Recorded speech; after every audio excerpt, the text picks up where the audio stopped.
AP హైకోర్టులో Ambati Rambabu petition వేశారు. సత్తెనపల్లి నియోజకవర్గంలోని 236, 237, 253, 254 పోలీస్ స్టేషన్లలో పోలింగ్ స్టేషన్లలో రీపోలింగ్ జరపాలని పిటిషన్ వేశారు. ప్రతివాదులుగా ఈసీ, సీఓతో పాటు 5గురిని చేర్చారు. అంబటి రాంబాబు ఈ పిటిషన్పై ఈ రోజు విచారణ జరపనుంది న్యాయస్థానం.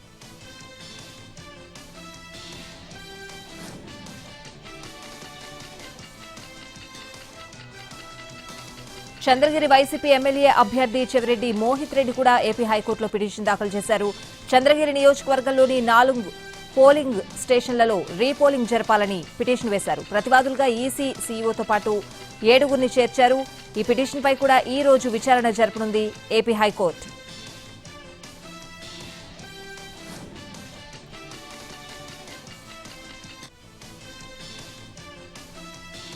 ఈవీఎం ధ్వంసం కేసులో మాచర్ల వైసీపీ ఎమ్మెల్యే పిన్నెల్లి రామకృష్ణారెడ్డి కోసం పోలీసులు గాలిస్తూనే ఉన్నారు. పిన్నెల్లి విదేశాలకు పారిపోతారన్న సమాచారంతో లుకౌట్ నోటీసులు జారీ చేశారు పోలీసులు. అన్ని ఎయిర్పోర్ట్లను అలర్ట్ చేశారు. ఈ నెల 20న పిన్నెల్లిపై ఎఫ్ఐఆర్ నమోదు చేసినట్లు రెంటచింతల కోర్టులో మెమో దాఖలు చేశారు పోలీసులు. హింసాత్మక ఘటనలో ఆయన్ని A1గా చేర్చినట్లు కోర్టుకు తెలిపారు. పిన్నెల్లిపై మొత్తం 10 కేసులు నమోదయ్యాయి. ఈవీఎం ధ్వంసాన్ని ఈసీ సీరియస్ గా తీసుకుంది.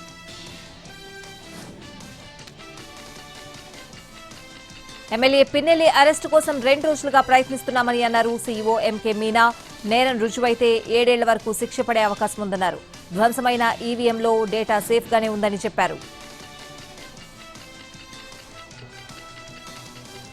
7-8 చోట్ల ఈవీఎంలను విరగ్గొడితే ఆ వీడియోలు ఎందుకు బయటకు రావడం లేదని ప్రశ్నించారు వైసీపీ నేత కాసు మహేష్ రెడ్డి. కేవలం పిన్నెల్లి విరగ్గొట్టారంటూ ఓ ఈవీఎం వీడియోను చూపించి ఎత్తి చూపడం ఏంటని ప్రశ్నించారు. టీడీపీ నేతలు ఈవీఎం విరగ్గొట్టిన వీడియోలు ఎందుకు బయటపెట్టడం లేదని నిలదీశారు.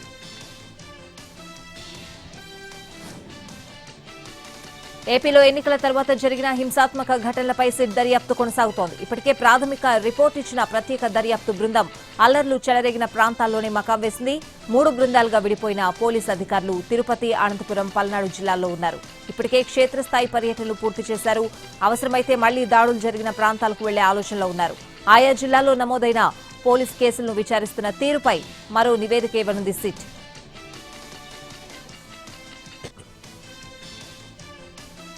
తెలుగు రాష్ట్రాలు సత్సంబంధాలతో అభివృద్ధి పదంలో నడవాలని ఆకాంక్షించారు సీఎం రేవంత్ రెడ్డి. ఏపీలో ఏర్పడబోయే ప్రభుత్వంలో సత్సంబంధాలు కొనసాగిస్తామన్నారు. తిరుమలలో తెలంగాణ తరపున కళ్యాణ మండపం నిర్మించాలని భావిస్తున్నట్లు చెప్పారు. కొత్త ప్రభుత్వం ఏర్పడిన వెంటనే ఆ ప్రక్రియను ప్రారంభిస్తామన్నారు సీఎం రేవంత్.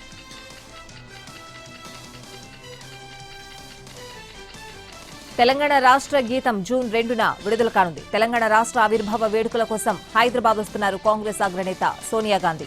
తెలంగాణ రాష్ట్ర గీతాన్ని సోనియా గాంధీ చేతుల మీదుగా విడుదల చేయబోతున్నారు. జయ జయ హే తెలంగాణ పేరుతో తెలంగాణ రాష్ట్ర గీతం తుది రూపుదిద్దుకుంటోంది. 90 సెకండ్లలో పాటను రూపొందిస్తున్నారు.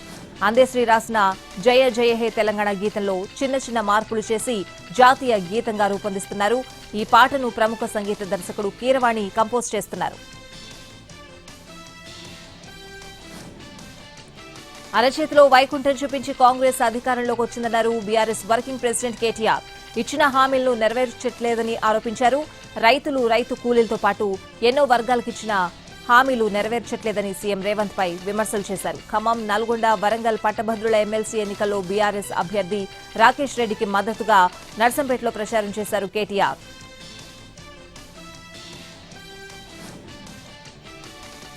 కాళేశ్వరం ప్రాజెక్టులోని మేడిగడ్డ బ్యారేజ్ ని central water power research station నిపుణుల బృందం పరిశీలించింది. పూణే నుంచి మేడిగడ్డకు చేరుకున్న నిపుణుల బృందం ఇంజనీరింగ్ అధికారులతో కలిసి క్షేత్రస్థాయిలో పరిశీలించింది. బ్యారేజ్ పై కుంగిన వంతెనపై కాలి నడకన సాగుతూ పరిశీలించారు. 7వ బ్లాక్లోని దెబ్బతిన్న పియర్స్ ను పరిశీలించి కుంగుబాటుకు గల కారణాలను ఇంజనీరింగ్ అధికారులతో అడిగి తెలుసుకున్నారు. బ్యారేజ్ లో అప్ స్ట్రీమ్, డౌన్ స్ట్రీమ్లలో తిరుగుతూ అణువణువు పరిశీలించారు. బ్యారేజ్లోని 15 నుంచి 21వ పియర్ల గేట్ల దగ్గర ఇసుక మేటలను, గేట్ల రిపేర్ పనులను పరిశీలించారు. బ్యారేజ్ ప్రాంతంలో ఎక్కడెక్కడ ఇబ్బంది ఉంది, దెబ్బతిన్న పరిస్థితులను చక్కదిద్దేందుకు తీసుకుంటున్న చర్యలపై ఇంజనీరింగ్ అధికారులతో చర్చించారు. సుమారు గంట పాటు మేడిగడ్డ బ్యారేజ్ ని CWPRS నిపుణుల బృందం పరిశీలన సాగింది.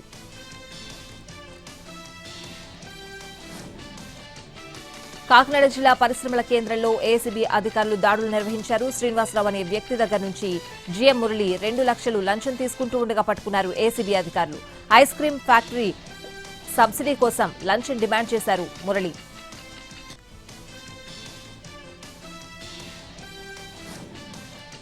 హైదరాబాద్ సీసీఎస్ ఏసీపీ ఉమామహేశ్వరరావుకు 14 రోజుల రిమాండ్ విధించింది ఏసీబీ కోర్టు.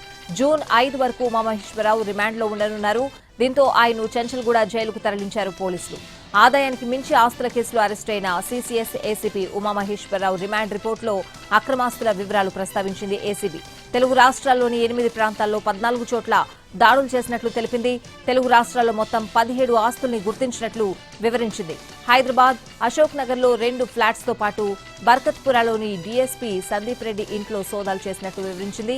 ఈ సోదాల్లో 38 లక్షల రూపాయల నగదు, 60 తులాల బంగారు ఆభరణాలు స్వాధీనం చేసుకున్నట్లు రిమాండ్ రిపోర్టులో వివరించింది ఏసీబీ. ఉమామహేశ్వరరావు బినామీ ఆస్తులపైన దర్యాప్తు చేస్తున్నారు అధికారులు. భద్రాద్రి జిల్లాలో విషాదం నెలకొంది. ఆడుకుంటూ కారులోకెళ్లి ఊపిరాడక చిన్నారి చనిపోయింది.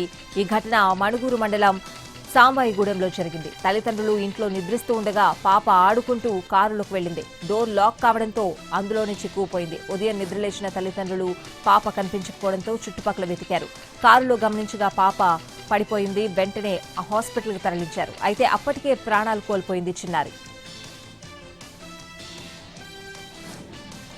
సికింద్రాబాద్ బోయిన్పల్లిలో మద్యం లోడుతో వెళ్తున్న లారీ బోల్తా పడింది. విషయం తెలుసుకున్న మందుబాబులు నిమిషాల్లో సగానికి పైగా సరుకులు ఎత్తుకు వెళ్లారు.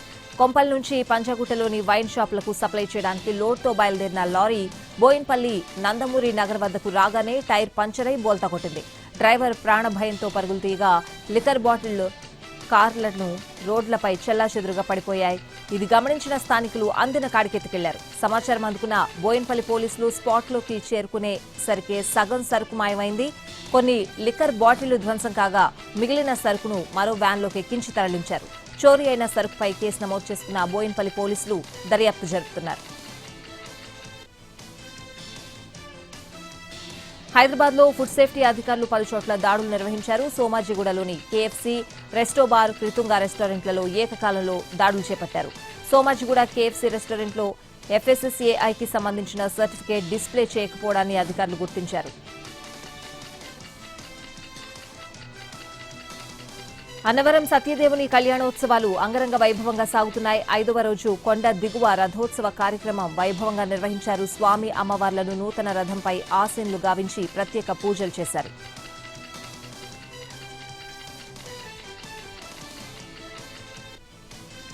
కేంద్రంలోని బీజేపీ సర్కార్ ప్రతిపక్ష నేతలను టార్గెట్ చేసిందన్నారు రాహుల్ గాంధీ. ఇప్పటికే 2 ముఖ్యమంత్రులను అరెస్ట్ చేశారని, ఆదివాసీ ముఖ్యమంత్రి ఇంకా జైల్లోనే ఉన్నారన్నారు. బీజేపీలోని అవినీతి పరులపై మాత్రం చర్యలు ఉండవని ఫైర్ అయ్యారు. బీజేపీ నేతలకు న్యాయం, ప్రతిపక్ష పార్టీల నేతలకు మరో న్యాయమా అని నిలదీశారు. పశ్చిమ బెంగాల్లోని మమతా సర్కార్కి గట్టి షాక్ తగిలింది. 2010 తర్వాత రాష్ట్ర ప్రభుత్వం జారీ చేసిన ఓబీసీ సర్టిఫికెట్లను రద్దు చేసింది కోల్కతా హైకోర్టు. 2012 నాటి పశ్చిమ బెంగాల్ వెనుకబడిన వర్గాల చట్టంలోని నిబంధనలపై అభ్యంతరాలు వ్యక్తం చేస్తూ పలు పిటిషన్లు దాఖలయ్యాయి. ప్రధాన రాజకీయ పార్టీల తీరును ఎన్నికల కమిషన్ తప్పుపట్టింది. ప్రచారాల్లో కులం, మతం గురించి ప్రస్తావించడంపై తీవ్ర అభ్యంతరం వ్యక్తం చేసింది. నేతల తీరులో మార్పు రావడం లేదని, ఇకనైనా పద్ధతి మార్చుకోవాలని బీజేపీ, కాంగ్రెస్ జాతీయ అధ్యక్షులకు నోటీసులు పంపింది ఈసీ. సుప్రీంకోర్టులో జార్ఖండ్ మాజీ ముఖ్యమంత్రి హేమంత్ సోరెన్ కు చుక్కెదురైంది. మనీ లాండరింగ్ కేసులో తనను అరెస్ట్ చేయడాన్ని సవాల్ చేస్తూ సుప్రీంకోర్టులో పిటిషన్ వేశారు సోరెన్. అయితే దీనిపై విచారణకు అత్యున్నత న్యాయస్థానం నిరాకరించింది. అలాగే కేజ్రీవాల్ తరహాలో తనకు కూడా లోక్సభ ఎన్నికల్లో ప్రచారం కోసం బెయిల్ ఇవ్వాలని సుప్రీంకోర్టును కోరారు సోరెన్. కేంద్ర హోంశాఖకు బాంబు బెదిరింపు వచ్చింది. పోలీస్ కంట్రోల్ రూమ్ కు ఈమెయిల్ పంపారు దుండగులు. ఇటీవల ఢిల్లీలో పలు స్కూళ్లకు బాంబు బెదిరింపులొచ్చాయి. ఇప్పుడు ఏకంగా కేంద్ర హోంశాఖ నార్త్ బ్లాక్ కు బెదిరింపు ఈమెయిల్ రావడంతో పోలీసులు అలర్ట్ అయ్యారు. నార్త్ బ్లాక్ దగ్గర చెక్ చేస్తున్నారు. 2 ఫైర్ ఇంజన్లను అందుబాటులో ఉంచారు.